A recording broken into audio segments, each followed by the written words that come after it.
Hello and welcome to Sysberg. In my earlier videos, I discussed about key elements for setting management system foundation as well as importance of doing so. However, some of you have requested me to provide some guidance. So in this video, I would like to provide you some general guidance on one of the key elements, understanding the organization and its context.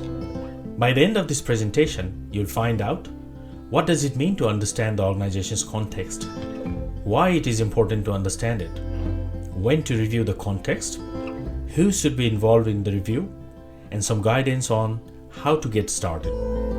So let's begin by finding out what does it mean to understand the organization and its context.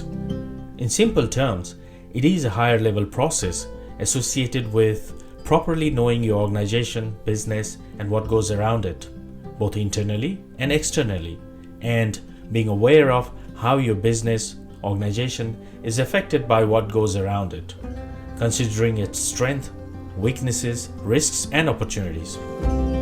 Why it is important to understand the context?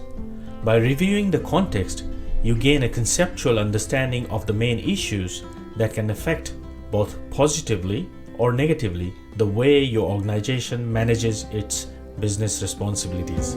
The process of understanding the context will also allow you to calibrate your current situation regarding the mission of your organization and helps you decide the intended course of actions from there onwards.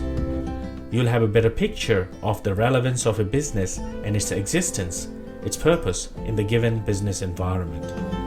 Getting clarity on the status of a business context is crucial when implementing systems to manage the main issues affecting the business. If done properly, it will not only help implement the systems effectively, but also enhance overall business performance. In general, it helps in the following ways. Sets a good foundation for building a suitable management system. Keeps the top and senior management of business informed about the status of organization's mission on a periodic basis.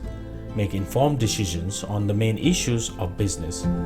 And most importantly, if you are planning to integrate ISO standards such as ISO 9001, ISO 14001, or ISO 45001 and get certified, these standards require you to demonstrate that you have understanding of the context of your organization. So it's very important to get this process right if businesses want subsequent processes to be in order. Messy and confusing systems are hard to manage and likely to cause lots of stress down the track. When to review the context?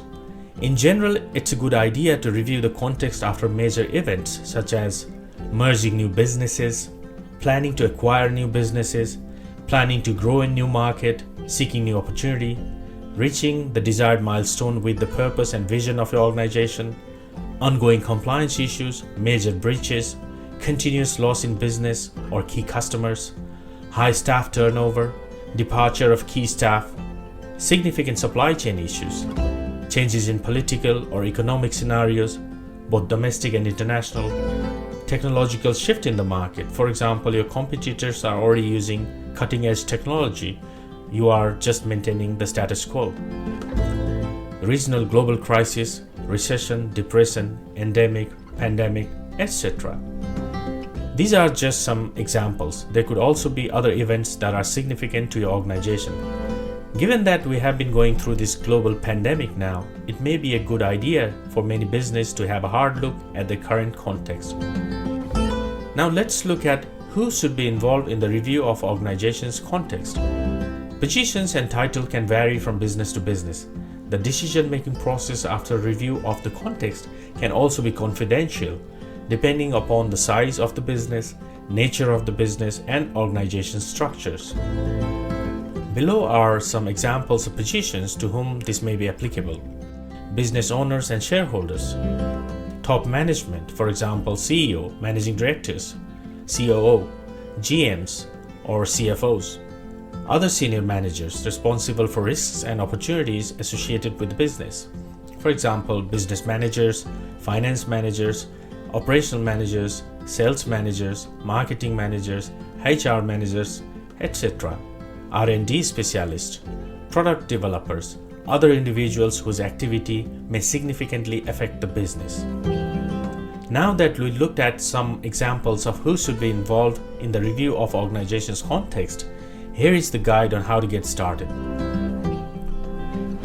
The context of an organization can be unique to the nature of a business and its purpose and vision. Below are the steps you may consider as a guide for getting started.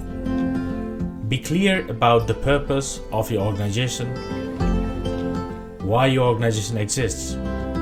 Write down vision, purpose, and mission of your organization. Make a list of internal and external issues that are relevant to your business. Make a list of stakeholders, parties that are interested in your business. Then note the key interests of each of these interested parties.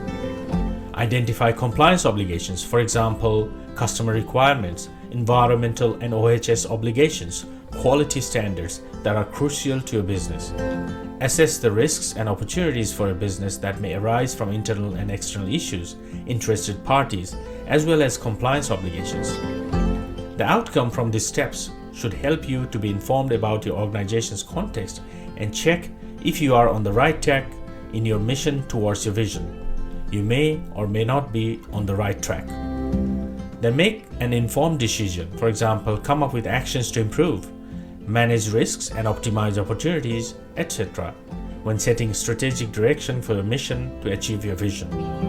Review the above steps and monitor the outcomes periodically and improve as required.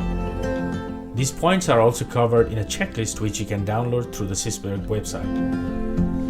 Hope this will help you establish process to understand your organization and its context. Please comment if you want more videos on the key elements of management system like this one. You can also write to us if you have questions or if there are any specific topic you want us to cover next. I would like to thank you for watching this video.